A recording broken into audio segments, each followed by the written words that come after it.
Hello, അസ്സലാമു അലൈക്കും. എന്തൊക്കെയാണ് വിശേഷം? എല്ലാവർക്കും സുഖമാണെന്ന് വിശ്വസിക്കുന്നു. അപ്പോൾ ഇന്നത്തെ വീഡിയോ എന്ന് പറയുന്നത് നല്ലൊരു അടിപൊളി എൻ്റെ നാട്ടിൽ കോഴിക്കോട്ടിലുള്ള ഒരു നല്ല ബീഫ് ഫ്രൈയും അതേപോലെ തന്നെ പത്തിരിയാണ് കേട്ടോ. നൈസ് പത്തിരി, നമ്മളെ കോഴിക്കോടൻ പത്തിരി. അപ്പോൾ ഇത് രണ്ടും ഇന്ന് ഞാൻ ഉൾക്കൊള്ളിക്കാൻ കാരണം എന്താണെന്ന് വെച്ചാൽ ഇനിയിപ്പോൾ നമുക്ക് നോമ്പ് ഇങ്ങനെ അടുത്തെത്താനായി, റമളാൻ മാസത്തിലേക്ക് നമുക്ക് പത്തിരിയൊക്കെ എങ്ങനെയാണ് ഉണ്ടാക്കിയിട്ട് ഒരാഴ്ചത്തേക്കുള്ളത് സ്റ്റോർ ചെയ്യാന്നുള്ളതാണ് കാണിക്കുന്നത് കേട്ടോ. അപ്പോൾ എല്ലാവരും വീഡിയോ കണ്ടു നോക്കുക. കണ്ടിട്ട് ഇഷ്ടമാകുകയാണെങ്കിൽ ഒന്ന് ലൈക്ക് ചെയ്യാനും സബ് ചെയ്യാനും ഒന്നും മറന്നു പോകരുത്. സബ്സ്ക്രൈബ് മാത്രം ചെയ്താൽ പോരാ, അതിൻ്റെ തൊട്ടടുത്തുള്ള ബെല്ലൈക്കണിൽ ഓൾ എന്നുള്ള ഓപ്ഷൻ കൊടുക്കുകയാണെങ്കിൽ മാത്രമാണ് ഞാനിടുന്ന വീഡിയോസൊക്കെ പെട്ടെന്ന് തന്നെ നിങ്ങൾക്ക് കിട്ടുകയും ചെയ്യാം കേട്ടോ.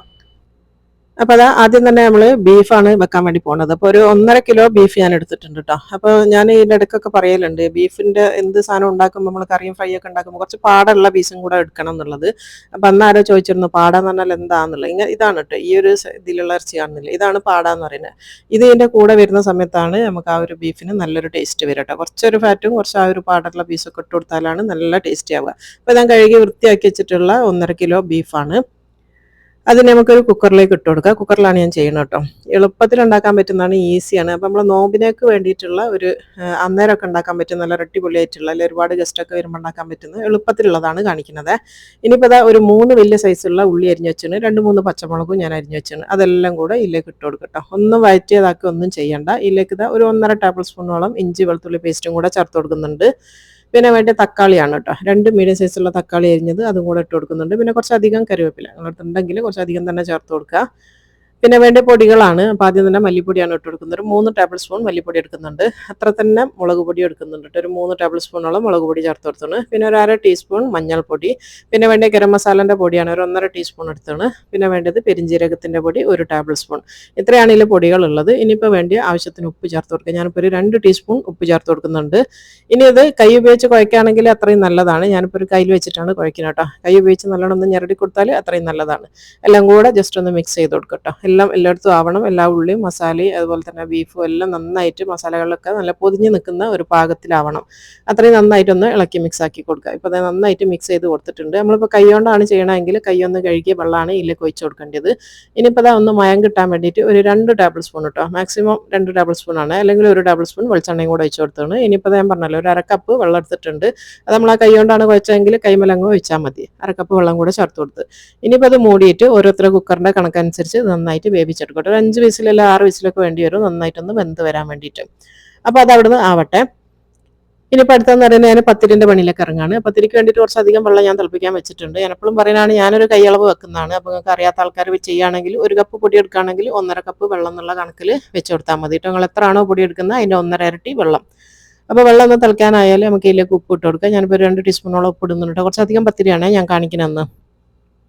ഇനിയിപ്പോൾ ഇതാ വെള്ളം നന്നായിട്ട് വെട്ടി തിളച്ചിട്ടുണ്ട്. ഇങ്ങനെ നന്നായിട്ട് തിളച്ച് കഴിഞ്ഞാൽ മാത്രമാണ് നമ്മളിതിലേക്ക് പത്തിരിപ്പൊടി ഇട്ട് കൊടുക്കുക. പത്തിരിപ്പൊടി എന്ന് പറയുന്നത് പച്ചരിപ്പൊടിയാണ് കേട്ടോ. അത് റെഡിമെയ്ഡ് വാങ്ങിക്കാനും കിട്ടും. എല്ലാം നമ്മൾ ഉണ്ടാക്കുകയാണെങ്കിൽ പച്ചരി കഴുകി ഉണക്കിയിട്ട് ഒന്ന് മില്ലിൽ കൊടുത്തയച്ച് പൊടിപ്പിച്ച് വറുത്തെടുക്കുന്നതാണിത്. പച്ചരിൻ്റെ പൊടി മാത്രമാണിത്. ഇതാണ് പത്തിരിപ്പൊടി കേട്ടോ. പത്തൽ പൊടി എന്ന് പറയുന്നത് ഇതല്ല, ഇത് പത്തിരിപ്പൊടി.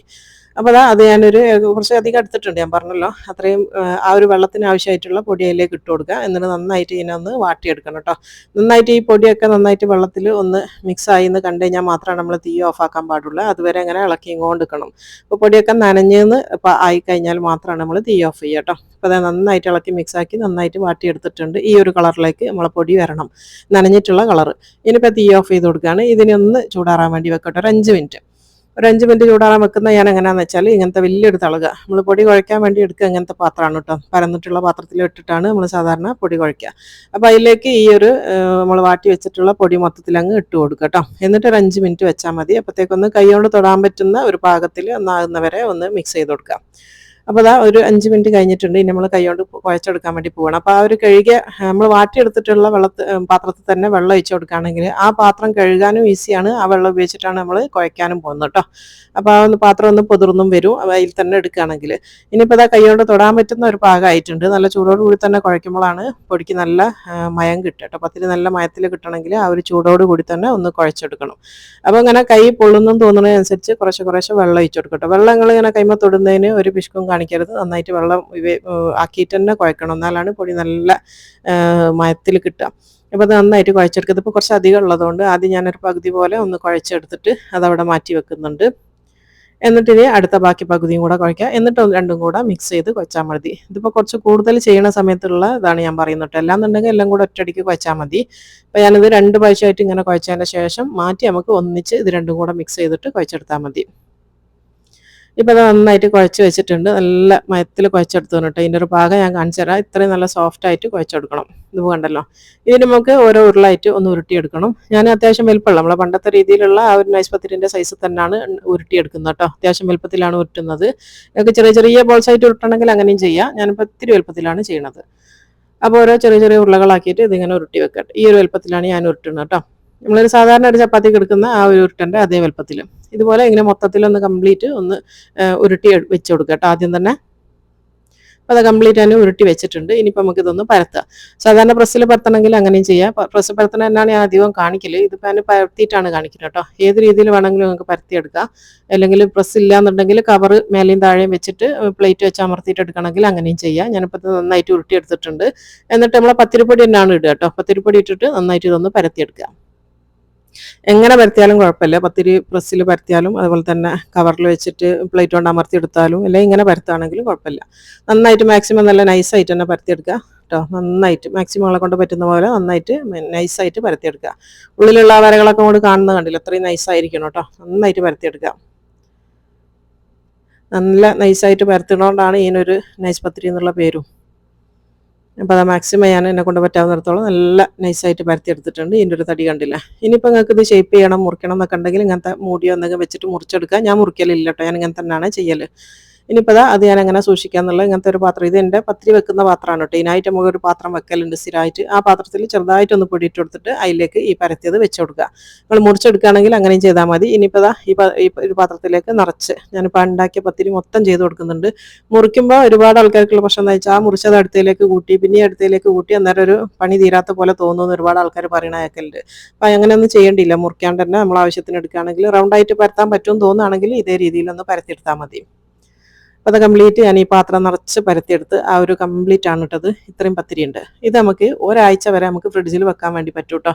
ഫ്രിഡ്ജിൽ താഴെയാണേ വെക്കേണ്ടത്. ഫ്രീസറിലൊന്നും വെക്കണ്ട, ഫ്രിഡ്ജിൽ വെച്ചാൽ മതി. അപ്പോൾ അത് കണ്ടില്ലേ, നമുക്ക് പ്രസ്സിൽ പരത്താണെങ്കിലും മേലെ ഒന്ന് ചെറുതായിട്ടൊന്ന് പൊടിയിട്ട് കൊടുത്താൽ മതി. പ്രസ്സിൽ പരത്താണെങ്കിൽ ഇതിപ്പം പൊടിൻ്റെ ആവശ്യമില്ല, കാരണം നമ്മൾ പൊടിയിട്ടിട്ട് തന്നെയാണ് പരത്തിയത്. ഇനിയിപ്പോൾ അതാ മേലെ നമ്മൾ ഇതിൻ്റെ ഒരു വേർപ്പ് എന്ന് അറിയില്ല, അതിൻ്റെ ഒരു ഈർപ്പം വരാണ്ടിരിക്കാൻ വേണ്ടിയിട്ട് നമ്മളൊരു ടിഷ്യൂ വെച്ച് കൊടുക്കുകയാണെങ്കിൽ അധികം ഈർപ്പമിൽ വരില്ല. വരികയാണെങ്കിൽ തന്നെ ആ ഒരു വെള്ളം ടിഷ്യൂ വലിച്ചെടുത്തോളും. അപ്പോൾ ഇങ്ങനെ അതാ കവർ ചെയ്തിട്ട് ഇത് നമുക്ക് ഫ്രിഡ്ജിൽ വെക്കാം. ഒരാഴ്ച വരെ ഇത് ഫ്രിഡ്ജിൽ വെക്കാം. ആവശ്യമുള്ളപ്പോൾ എടുത്താൽ മതി. ഇനിയിപ്പോൾ ഇത് ചുടുന്നതാണ് ഞാൻ കാണിക്കുന്നത്. നമ്മളിപ്പോൾ എടുത്ത് വെച്ചിട്ടുള്ള ആ ഒരു പത്തിരിയിൽ നിന്ന് കുറച്ച് പത്തിരി ഞാനിപ്പോൾ ഇന്ന് എടുക്കുന്നുണ്ട്. അപ്പോൾ അതാ ചൂടായ തവയിലേക്ക് നമ്മൾ ഓരോന്ന് എടുക്കുക. അപ്പോൾ ഇതിപ്പോൾ ഞാൻ വലുതാക്കി പരത്തിയതുകൊണ്ട് ഇപ്പോൾ ഓരോന്നായിട്ടാണ് ഇപ്പോൾ ഞാൻ ചുടുന്നത്. നിങ്ങൾ ചെറുതായിട്ടൊക്കെ ചുട്ടെടുക്കുകയാണെങ്കിൽ പരത്തിയെടുക്കുകയാണെങ്കിൽ 3 4 വെച്ചിട്ട് തന്നെ പരത്താം. ഇതിപ്പോൾ നിങ്ങൾ ഇതിൻ്റെ ഒരു വലുപ്പം കണ്ടില്ലേ, ഞാൻ നല്ല വലുപ്പത്തിലാണ് പരത്തിയെടുത്തത്. ഇനിയിപ്പോൾ ആദ്യത്തെ മറിച്ചിട്ടിൽ പെട്ടെന്ന് തന്നെ മറിച്ചിട്ട് കൊടുത്തിട്ടുണ്ട്. ഇനിയിപ്പോൾ തിരിച്ചു വിട്ട് കൊടുക്കുക. തിരിച്ചിട്ട് കഴിഞ്ഞാൽ അത് മൊത്തത്തിലൊന്ന് പൊള്ളി വന്നോളൂ കേട്ടോ. വേഗം പൊള്ളി വരും. പൊള്ളി വന്നു കഴിഞ്ഞാൽ അത്രേ ഉള്ളൂ കേട്ടോ, അത്രേ വേവുള്ളൂ. പൊള്ളി കഴിഞ്ഞാൽ നമുക്ക് അന്നേരം തന്നെ പത്തിരി എടുക്കുകയും ചെയ്യാം. കാരണം ഓൾറെഡി നമ്മൾ വാട്ടിയിട്ടാണ് ഈ ഒരു പൊടി പരത്തുന്നത്. അപ്പോൾ പകുതി വേവ് നമ്മൾ വാട്ടുമ്പോൾ തന്നെ വേവുന്നുണ്ട്. ബാക്കി പകുതിയാണ് ചെയ്യേണ്ടത്. ഓരോ പത്തിരിയും ചുട്ട് കഴിഞ്ഞാൽ ഇങ്ങനെ ആ ഒരു കല്ലൊന്ന് തുടച്ചു കൊടുക്കണം കേട്ടോ. നമ്മൾ പരത്തി ചെയ്യണ ഇതിൽ മാത്രം മതിയേ. പ്രസ്സിൽ പരത്താണെങ്കിൽ പിന്നെ പൊടിൻ്റെ ഇത് വരൂല. നമ്മളിങ്ങനെ പൊടി ഇട്ട് പരത്തുമ്പോൾ ഇങ്ങനെ ഒരു പ്രശ്നമുണ്ട്. നമ്മൾ ഈ ഒരു കല്ല് ഒന്ന് ഇടയ്ക്കിടയ്ക്ക് ഒന്ന് തുടച്ചു കൊടുക്കണം. ഇനിയിപ്പോൾ രണ്ടാമത്തെ ഒന്ന് ഞാൻ കാണിക്കുന്നുണ്ട്. പെട്ടെന്ന് തന്നെ 2 മറിച്ചിടലേ ഉള്ളൂ. ആദ്യത്തെ മറിച്ചിടൽ പെട്ടെന്ന് മറിച്ച് കൊടുക്കുക. രണ്ടാമത്തെ അതൊന്ന് വെന്തതിന് ശേഷം അങ്ങനെ രണ്ടാമത്തെ മറിച്ചിടൽ മറിച്ചിട്ടാൽ ഇത് ഫുള്ളായിട്ട് ഇങ്ങനെ പൊള്ളി വരും. അങ്ങനെ പൊള്ളി കഴിഞ്ഞാൽ നമുക്ക് അപ്പം തന്നെ അത് എടുക്കുകയും ചെയ്യാം. അത്രേ ഉള്ളൂ ഇതിൻ്റെ പത്തിരിൻ്റെ വേവ് കേട്ടോ. അപ്പോൾ മനസ്സിലായല്ലോ, ഈ ഒരു രീതിയിൽ പത്തിരി ഉണ്ടാക്കുകയാണെങ്കിൽ നമുക്ക് നോമ്പിനൊക്കെ ഒരുപാട് സമയം വെറുതെ കിട്ടും. നമുക്ക് ഓതാനും ഇതാക്കാനും ഒക്കെ സമയം കിട്ടും കേട്ടോ. ഇനിയിപ്പോൾ നമ്മൾ കുക്കറിൽ വേവിച്ച് വെച്ചിട്ടുള്ള ആ ഒരു ബീഫ് ഇത് നന്നായിട്ട് വേവിച്ച് വെച്ചാണ്. നമ്മളിപ്പോൾ കണ്ടില്ല, ഇത്ര നല്ല ഗ്രേവിയോട് കൂടിയിട്ടുള്ള ഒരു ഇതാണ്. അപ്പോൾ ഇതിനിപ്പോൾ പകുതി ഞാനൊന്ന് ഫ്രൈ ആക്കണതാണ് കാണിക്കുന്നത് കേട്ടോ. പകുതി ഞാൻ തേങ്ങ അരച്ചിട്ട് കറി വെക്കാനും ഉള്ളതാണ്. അപ്പോൾ അതാ ഒരു ഇരുമ്പിൻ്റെ കല്ല് വെച്ച് കൊടുത്തിട്ടുണ്ട്. ഇരുമ്പിൻ്റെ ചട്ടി വെച്ച് കൊടുക്കട്ടെ. അതിൽ വരട്ടുന്ന സമയത്താണ് നല്ലൊരു ടേസ്റ്റ് വരിക. അപ്പോൾ അതിൽ നിന്ന് പകുതി എടുത്തിട്ട് ഞാൻ ഇതിലേക്ക് മാറ്റി കൊടുക്കുന്നുണ്ട്. ഇരുമ്പ് ചട്ടി തന്നെ നമ്മൾ ഈ ഒരു ഫ്രൈ ഒക്കെ ഉണ്ടാക്കുന്ന സമയത്ത് ഒരു പ്രത്യേക ടേസ്റ്റാണ്. എന്നിട്ട് കംപ്ലീറ്റ് ഇതിൻ്റെ വെള്ളം ഒന്നൊരു പകുതിയിലധികം വറ്റിയെന്ന് കണ്ടു കഴിഞ്ഞാൽ മാത്രം നമ്മളിതിലേക്ക് കുറച്ച് എണ്ണ വെച്ച് കൊടുത്താൽ മതി. അപ്പോൾ അതാ കുറച്ച് കരിവേപ്പില ഇട്ട് കൊടുക്കുന്നുണ്ട്. അതേപോലെ തന്നെ കുറച്ച് മല്ലിച്ചപ്പ് ഇട്ട് എടുക്കുന്നുണ്ട് കേട്ടോ. അതിന് മല്ലിച്ചപ്പ് കൂടെ അരിഞ്ഞ് വെച്ചാണ്. അപ്പോൾ അതിൽ നിന്ന് കുറച്ച് മല്ലിച്ചപ്പും കൂടെ ഇട്ട് കൊടുക്കുക.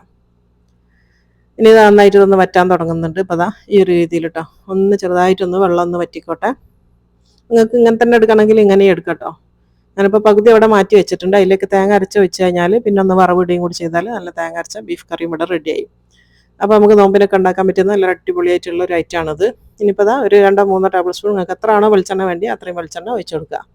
ഞാനിപ്പോൾ 2 ടേബിൾ സ്പൂൺ വെളിച്ചെണ്ണയും കൂടെ ഒഴിച്ച് കൊടുത്തിട്ടുണ്ട്. ആ ഒരു വെളിച്ചെണ്ണയിൽ കിടന്നിട്ട് ഇതൊന്നും മുരിഞ്ഞോട്ടെ കേട്ടോ. ഒരു 2-3 മിനിറ്റ് മതി. അപ്പോഴത്തേക്ക് തന്നെ ഈത്ത വെള്ളമൊക്കെ വറ്റി നല്ലൊരു ഫ്രൈ ആയിട്ട് വരും. ഇനിയിപ്പോൾ തേങ്ങ കറി ഉണ്ടാക്കുകയാണെങ്കിൽ ഒന്ന് വറവിട്ട് കൊടുക്കണം കേട്ടോ. കാരണം നമ്മൾ ഉള്ളി മസാലകളൊന്നും വഴറ്റിയിട്ട് വെക്കാത്തതായതുകൊണ്ട് ഒന്ന് വറവിടണേ നിങ്ങൾ തേങ്ങ കറി വെക്കുകയാണെങ്കിലും. അതുകൊണ്ടാണ് നമ്മൾ ഈ ഫ്രൈയിൽ ലേശം എണ്ണ ഒഴിച്ചിട്ട് ഇങ്ങനെ ഒന്ന് വറ്റിച്ചെടുക്കുന്നത്. ഇപ്പം നമ്മൾ ഫ്രൈ ഇവിടെ റെഡി ആയിട്ടുണ്ട്. ഈത്ത വെള്ളമൊക്കെ ഒന്ന് വറ്റിയിട്ട് ഈ ഒരു ഇത്രയും മതി കേട്ടോ. ഒരു അധികം ഓവറായിട്ട് ഞാൻ വറ്റിച്ചെടുക്കുന്നില്ല. ഈ ഒരു പാകത്തിലാണ് എടുക്കുന്നത്. കാരണം പത്തിരി ആയതുകൊണ്ട് ലേശം ഒരു ഗ്രേവി വേണം. ഇനിയിപ്പോൾ തീ ഓഫ് ചെയ്തിട്ടുണ്ട്. ഇതിപ്പം ഒന്ന് ചൂടാറി കഴിഞ്ഞാൽ നമുക്കിനി മാറ്റിയെടുക്കാം കേട്ടോ. അടിപൊളിയായിട്ടുള്ള നല്ല ടേസ്റ്റ് ആയിട്ടുള്ള ഒരു പത്തിരിയും കറിയാണിത്. അപ്പോൾ എല്ലാവരും ഈ ഒരു രീതിയിലൊക്കെ ഒന്ന് ട്രൈ ചെയ്ത് നോക്കുക കേട്ടോ. നിങ്ങൾ സേവ് ചെയ്തൊക്കെ മറന്നുകൊണ്ട. നമുക്ക് നോമ്പൊക്കെ ആയാലും നിങ്ങൾക്ക് ആവശ്യം വരും കേട്ടോ ഈ ഒരു വീഡിയോ. അതുകൊണ്ട് ആരും സേവ് ചെയ്തൊക്കെ മറന്നുകൊണ്ട. അപ്പോൾ നമുക്ക് നല്ല അടിപൊളിയായിട്ടുള്ള നൈസ് പത്തിരിയാണിത്. നമ്മൾ റെസ്റ്റോറൻറ്റിൽ നിന്നൊക്കെ കഴിക്കുന്ന പോലത്തെ നല്ല അടിപൊളി പത്തിരി. റെസ്റ്റോറൻറ്റിലൊക്കെ കിട്ടുന്നത് ഇപ്പം മെഷീനിൽ പരത്തിയിട്ടും ചുട്ടിട്ടൊക്കെ വരുന്ന പത്തിരിയാണ്.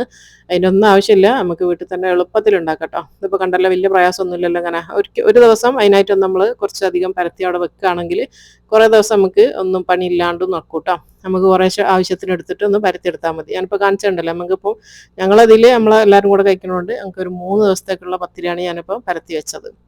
ഇനിയിപ്പോൾ അത് അടിപൊളിയായിട്ടുള്ള പത്തിരിയും അതേപോലെ തന്നെ ആ ഒരു ബീഫ് ഫ്രൈയും സൂപ്പർ ടേസ്റ്റിയാണ്. അപ്പോൾ മാഷാല്ലാ അടിപൊളി ടേസ്റ്റാണ് കേട്ടോ. നല്ലൊരു കോംബോ ആണിത് ബീഫും പത്തിരി എന്ന് പറയുന്നത്. അപ്പോൾ എല്ലാവരും ട്രൈ ചെയ്ത് നോക്കിയിട്ട് നിങ്ങളെ ഫീഡ്ബാക്ക് ഒന്ന് അറിയിക്കാൻ മറന്നു പോകരുത്. ഇഷ്ടമായിരുന്നെങ്കിൽ ലൈക്ക് ചെയ്യാനും ഷെയർ ചെയ്യാനും ഒന്നും മറക്കരുത് കേട്ടോ. അപ്പോൾ ഇൻഷാല്ലാ ഇനി അടുത്ത നല്ലൊരു വീഡിയോ ആയിട്ട് കാണുന്നത് വരെ അസ്സലാമു അലൈക്കും.